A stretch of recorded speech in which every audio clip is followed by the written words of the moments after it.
गुरु जी की बानी, दीपा छिब्बर की जुबानी। गुरु जी की प्यारी संगत को जय गुरु जी। गुरु जी के चरणों में कोटि कोटि प्रणाम। ओम नमः शिवाय। शिव जी सदा सहाय। ओम नमः शिवाय। गुरु जी सदा सहाय। संगत जी, आज गुरु जी ने ऐसी संगत के लिए थॉट भेजा है जो कि सबके साथ बहुत अच्छे से रहती है, सबका भला चाहती है, सबके लिए हाथ जोड़ती है, लेकिन उसको ऐसे लोगों का सामना करना पड़ जाता है जिनके ऊपर वो विश्वास भी करती थी, प्यार भी करती थी, लेकिन वो लोग इसको उल्टा सीधा बोलते हैं और ये डिस्टर्ब हो जाती है।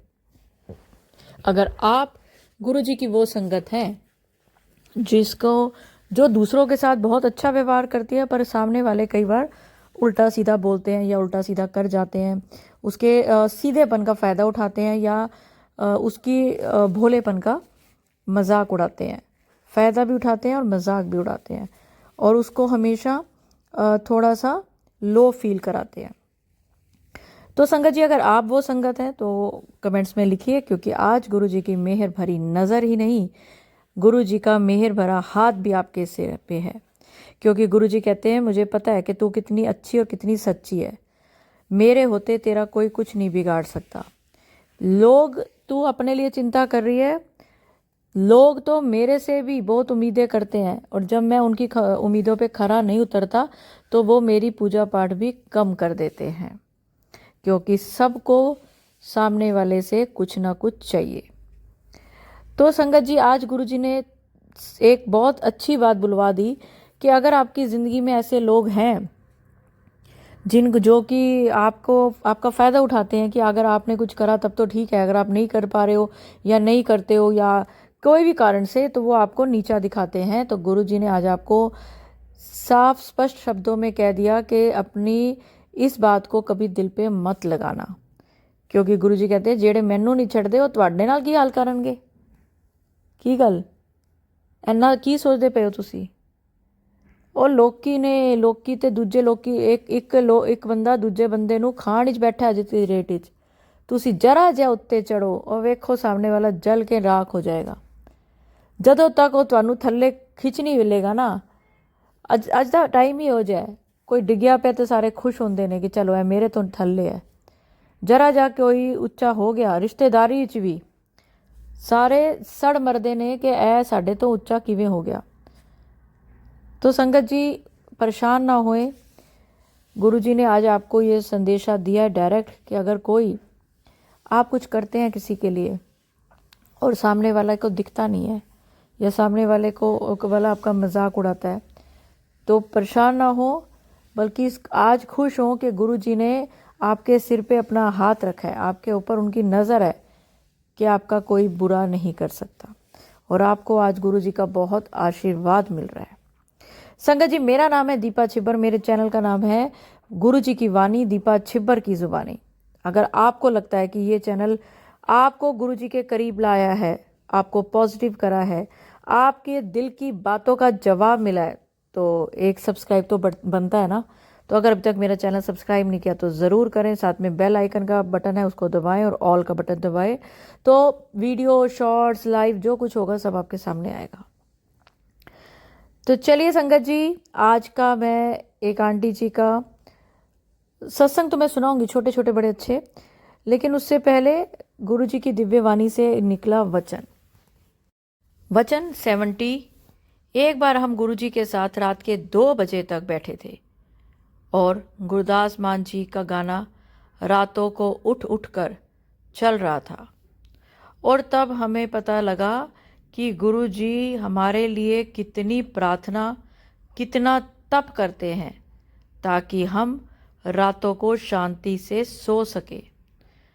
गुरु जी कभी भी सोते नहीं थे, वो निरंतर पाठ करते रहते थे। तो देखिए संगत जी, गुरु जी ने हमारी जिंदगियों को आसान बनाने के लिए बहुत तप करे हैं। इतने तप गुरु जी ने करे हैं बचपन से लेकर अपनी महासमाधि तक। एक बार एक अंकल ने पूछा कि गुरु जी आप सोते नहीं? कहते मैं सो गया तो ਤੁਹਾਡਾ ਕੀ होएगा। समझ रहे हो, ऐसा तो नहीं है ना कि रात को किसी को तकलीफ नहीं हो सकती। तो गुरु जी का अगर आप शुक्राना करते हैं, तो वो कोई गुरु जी पे या किसी और पे एहसान नहीं है। गुरु जी ने अगर आपको अपनी संगत बनाया है तो आपके कल्याण करने के लिए ही बनाया है। कि गुरु जी कहते कि तुम्हें मैं सिर्फ मुसीबतों में ही नज़र आता हूँ, तो मुसीबतों में मुझे अपने आसपास ढूंढते हो, जबकि मैं तुम्हारे आसपास होता हूँ, तुम्हें हिंट देता हूँ, तुम महसूस ही नहीं करते। तुम्हें लगता है कि जब परेशानी आएगी तब गुरु जी का नाम ले लो, गुरु जी का मंत्र जाप कर लो, जब गुरु जी की हमें कोई ज़रूरत पड़ेगी तब हम गुरु जी का चंदन का तिलक लगा लेंगे, जल प्रसाद। नहीं, आप हमेशा ये फील करो कि गुरु जी मेरे आसपास हैं। कोई भी कर्म कर रहे हो, कुछ भी कर रहे हो, ऐसा नहीं है कि आपकी मर्जी से गुरुजी आपकी तरफ देखेंगे। गुरुजी हमेशा जब अपनी संगत की बाजू पकड़ लेते हैं ना, बाँह पकड़ लेते ने, ते तद उस टाइम से ही गुरुजी आपके आसपास अपना नाम का एक ऑरा बना देते हैं। आप अगर कुछ गलत करते हो उस ऑरे से बाहर होके, तो समझ जाओ। अब एक चीज़ समझो, आप एक बैलून में हो, एक गुब्बारे में। वो गुब्बारा गुरुजी का नाम का, गुरुजी का मंत्र जाप, गुरुजी का जल प्रसाद, गुरुजी के नाम का गुब्बारा है, बहुत बड़ा, और आप उसके अंदर हो, और आपको वो चीज़ें करनी है जिससे ये जो गुब्बारा है इसकी गैस लीक ना हो।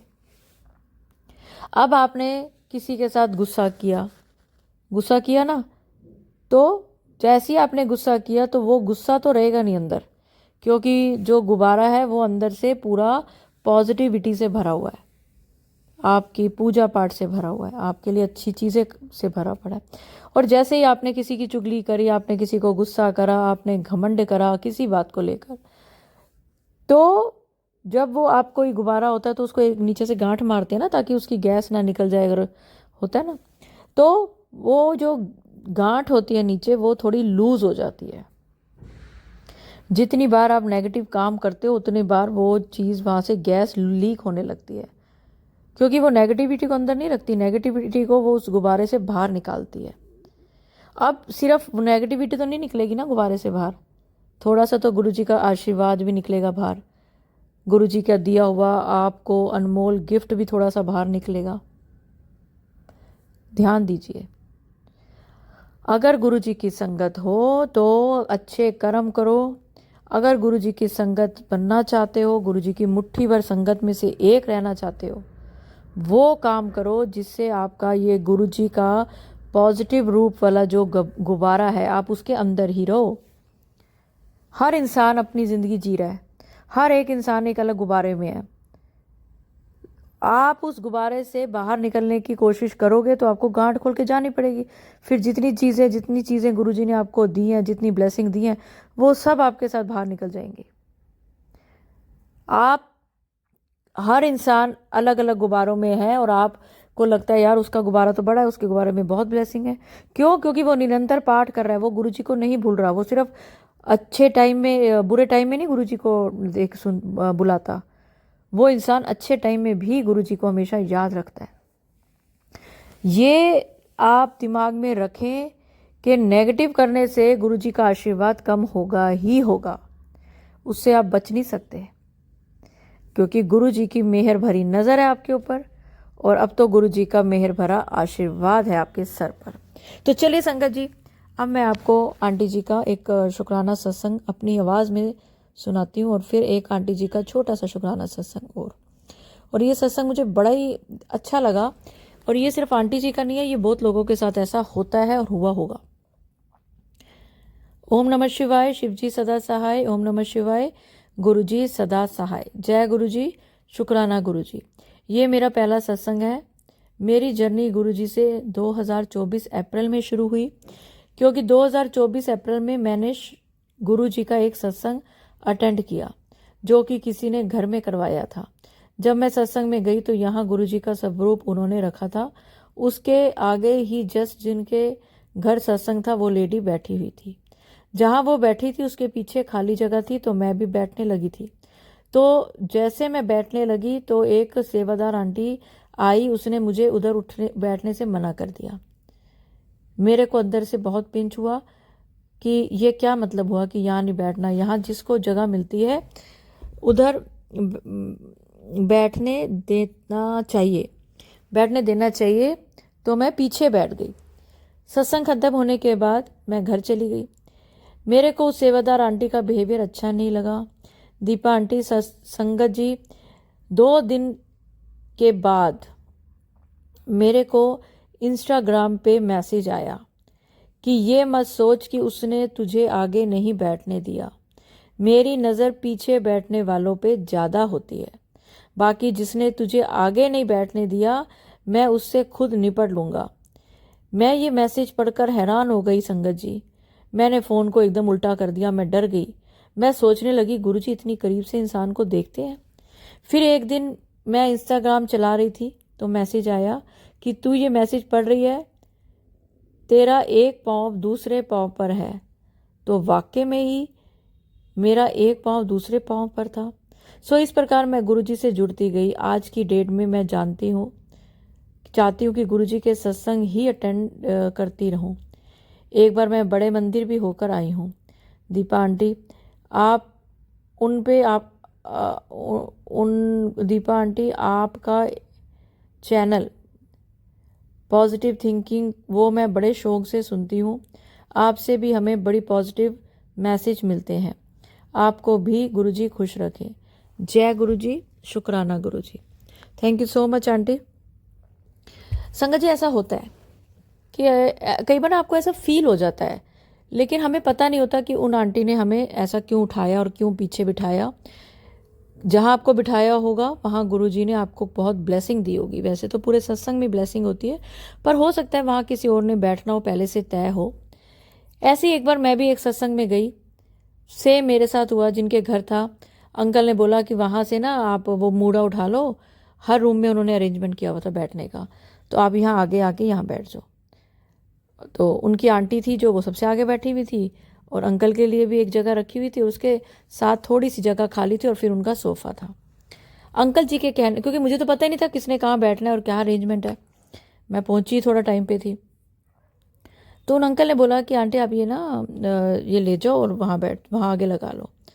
तो जैसे मैं आगे लगाई तो जिनके घर थी उन्होंने तो डायरेक्ट मुझे बोला नहीं, पर उन्होंने देखो इतनी तो समझ आ जाती है, उन्होंने जो उनके वहाँ सारा करवा रही थी उनको इशारा करा, और वो सारे काम छोड़ के मेरे पास आ गए। नहीं नहीं आंटी, यहाँ पे ना ये मूड़ा मत लगाओ, इतना आगे नहीं बैठते गुरुजी के। और जबकि मैंने फिर उनको बोला, मैंने कहा मेरे को तो उन अंकल ने बोला जिनके घर है कि आप वो लेके आगे आ जाओ, तो मेरे को तो, मैं तो किसी रूम में भी बैठूंगी, मुझे कोई दिक्कत नहीं है। तो मैंने उनको भी बोला, जिनके घर थे उनको भी मैंने बाद में बताया कि मैं अपनी मर्जी से वहाँ से मूड़ा नहीं उठा के लाई थी, मुझे क्या पता आपने मूड़े कहाँ रखे और क्यों रखे हैं। चलिए, मैं मूड़ा वापस रख के और फिर मैं नीचे बैठ गई। अब देखिए संगत जी, गुरु जी ने मुझे उसी जगह पे बिठवाया जिस जगह से उन्होंने मूड़ा हटवाया था। वो खुद भी ऊपर ही बैठे थे। कई पर कहते हैं ना कि जहाँ गुरु जी की गद्दी हो वहाँ ऊपर मत नहीं बैठना चाहिए। अगर किसी को कमर में दर्द है, अगर वो ऊपर बैठ रहा है, वो भी तो बैठ ही रहा है ना। अगर कोई कहता है जी मेरी टांग में दर्द है, मैं नीचे नहीं बैठ सकता, मैं ऊपर ही बैठूंगा, तो फिर अगर ऊपर बैठना है तो फिर दूसरे रूम में बैठिए या थोड़ा पीछे होकर बैठिए। तो ये जब इस तरह के लोग हरकत करते हैं ना, दुख तो बड़ा होता है। क्योंकि गुरुजी तो कभी गुरुजी के तो लोग पैर हाथ दबाते थे, गुरुजी के साथ बैठते थे, गुरुजी तो कान में बातें करते थे। इतना तो गुरुजी ने नहीं अपने आप को लोगों से दूर करने की, या अपने आप को गुरुजी ने लोगों को मैं तो कहूँगी नीवा करने की कोशिश नहीं करी, जितने आज कई जगह पे, हर जगह नहीं कह रही मैं, पर कई जगह पे कुछ सेवादार इस तरह का करते हैं, एकदम से आपको ऐसा फील करा देंगे कि हम क्योंकि गुरुजी के सेवादार हैं ना, तो हमें पूरा हक है कि हम आने वाली संगत के साथ कुछ भी कैसे भी बोल दें। कुछ सेवादार इतना मीठे होते हैं, इतने अच्छे होते हैं, मतलब सारे ही अच्छे होते हैं, 1-2% अगर मैं छोड़ दूं जिनको कि शायद सेवादार बनने का मतलब ही नहीं पता उनको, सेवादार बनवाना ही गुरुजी ने इसलिए होता है कि इनके कर्म काट दूं, और तो ये इसके बस का कुछ है नहीं, चलो इन्हीं चीज़ों से इसके कर्म कटवा दूं। तो वो सेवादार बन के अपने आप को ऐसा समझने लग जाते हैं कि वो मुझे लगता है वो, उनको ऐसा लगता है कि ये पूरा सत्संग वो ही चला रहे होते हैं। पर आंटी आपने बहुत अच्छा बताया कि गुरुजी की नज़र, मैंने अभी बोला ना, हर चीज़ पर है, और आपने ये चीज़ बड़ी जल्दी समझ ली। 2 दिन में आपको थोड़ा, देखो आप कहीं बैठे हो और कोई आपको आके उठा दे, सब सारी संगत बैठी होती है, हर कोई कहते ना पिंच नहीं होता, मैं मान नहीं सकती। आप कमेंट्स में ज़रूर लिखें, थोड़ा बहुत पिंच होता है, क्योंकि गुरु जी जो है उनकी तो अगर कोई वहाँ पहले से बैठा हुआ है तो चलो अलग बात है कि उनकी जगह है। तो चलिए संगत जी, अब मैं एक आंटी जी का आपको और सत्संग सुनाती हूँ। दीपा आंटी, मैं गुरु जी की कृपा से अपने शुक्राना सत्संग शेयर करना चाहूंगी। मैं गुरु जी के मंत्र जाप से स्टार्ट करना चाहूंगी। ओम नमः शिवाय, शिव जी सदा सहाय। ओम नमः शिवाय, गुरु जी सदा सहाय। आंटी, मेरे फादर ना 5 डेज की हॉलीडे के लिए आए थे। तो मुझे ये था कि वो घर आ रहे हैं और प्लस हमारा ना फाइनेंशियल क्राइसिस बहुत ज्यादा चल रही है, लोन की प्रॉब्लम चल रही है। तो मुझे ये था वो उसकी वजह से फ्रस्ट्रेट होंगे तो वो कहीं घर में कलेश ना कर दे, क्योंकि पहले भी ऐसा ही होता था। तब तो हमें गुरु जी से जुड़े 1 ईयर हो गया, तो 1 ईयर से पहले ऐसे ही होता था। पापा परेशान होते थे, पापा फ्रस्ट्रेशन हम पे उतारते थे, कभी हम पे, कभी मम्मा पे, कभी कुछ कुछ चीजें उठा के फेंकनी। बट अब गुरु जी ने इतना संभाला, कुछ भी नहीं हुआ इस तरीके का। सिर्फ 1% डांटा था पापा ने, बिल्कुल 1%, वो तो फील भी नहीं हुआ इतना। तो चलो, इतना तो चल ही जाते, कोई बात नहीं। बहुत बहुत शुक्राना गुरु जी, जय गुरु जी, शुक्राना गुरु जी। और कल क्या हुआ, कल मेरे फादर को पापा का मैसेज सॉरी गुरुजी को सॉरी पापा को गुरुजी का मैसेज आया कि तेरी परेशानी का हल मैंने आज कर दिया, तू मिठाइयाँ लाके मुझे भोग लगा। और पापा ने मुझे कहा, पापा ने मुझे ये बात नहीं बताई थी कि ऐसे ऐसे गुरुजी का मैसेज आया, और पापा ने मुझे बोला कि मिठाई लाओ। पापा ने मुझे 1000 रुपीज गूगल पे किया और कहा कि मिठाई लेके आओ और क्या कहते गुरुजी को भोग लगा दो। पता नहीं पापा ने कैसे पैसे अरेंज किए होंगे, 1000 रुपीज, और चलो हमने भोग लगाया। तो बहुत बहुत शुक्राना गुरु जी। और कल गुरुजी ने हमें एक फंक्शन में भेजा, वहाँ हमने बहुत एंजॉय करा, डांस किया। और वहाँ पे एक आंटी ने, इवन तो मुझे तो बहुत अच्छा डांस करना आता भी नहीं, और एक आंटी ने मुझे कॉम्प्लीमेंट भी किया, मुझे बहुत अच्छा लगा। बहुत बहुत शुक्राना गुरु जी, आपने इतने मुश्किल टाइम में भी आप हमें इंजॉय करवा रहे हो। बहुत बहुत शुक्राना गुरु जी, हर पल का शुक्राना। और दीपा आंटी, मुझे एक सपना आया आज सुबह, मैं जल्दी उठ गई, अमृत वेला किया मैंने थोड़ी देर, फिर उसके बाद ना मैं सो गई। तो मुझे सपने में आया कि हम ना गुरु जी का स्वरूप ले हमारा घर नहीं था, वो किसी और का घर था, कि मुझे वहां पे ना गुरु जी का स्वरूप दिख रहा है। व्हाइट चोले में एक बड़ा स्वरूप है मेरे पास गुरु जी का, और मुझे वो स्वरूप दिख रहा है। बस मुझे स्वरूप ही दिखा, मुझे समझ नहीं आया इसका मतलब। इसका क्या मतलब होना चाहिए, आज मैं संगत पे छोड़ती हूँ। संगत जी, आप लिखोगे कमेंट्स में इसका क्या मतलब होना चाहिए। गुरु जी का स्वरूप दिखना, गुरु जी का स्वरूप दिखना गुरु जी दिखने के बराबर ही होता है। आपको गुरु जी के दर्शन हुए हैं, अब जिंदगी में और अच्छा अच्छा ही होगा। तो चलिए संगत जी, सत्संग अपलोड करने में मुझसे कुछ भी गलती होगी हो तो गुरु जी मुझे माफ़ करें। और मंत्र जाप के साथ मैं अगले सत्संग की ओर बढ़ूंगी और चाहूंगी कि आप सब भी मेरे साथ ज़रूर बोलें। ओम नमः शिवाय, शिव जी सदा सहाय। ओम नमः शिवाय, गुरु जी सदा सहाय। जय गुरु जी, शुक्राना गुरु जी, अनंतम अनंतम शुक्राना।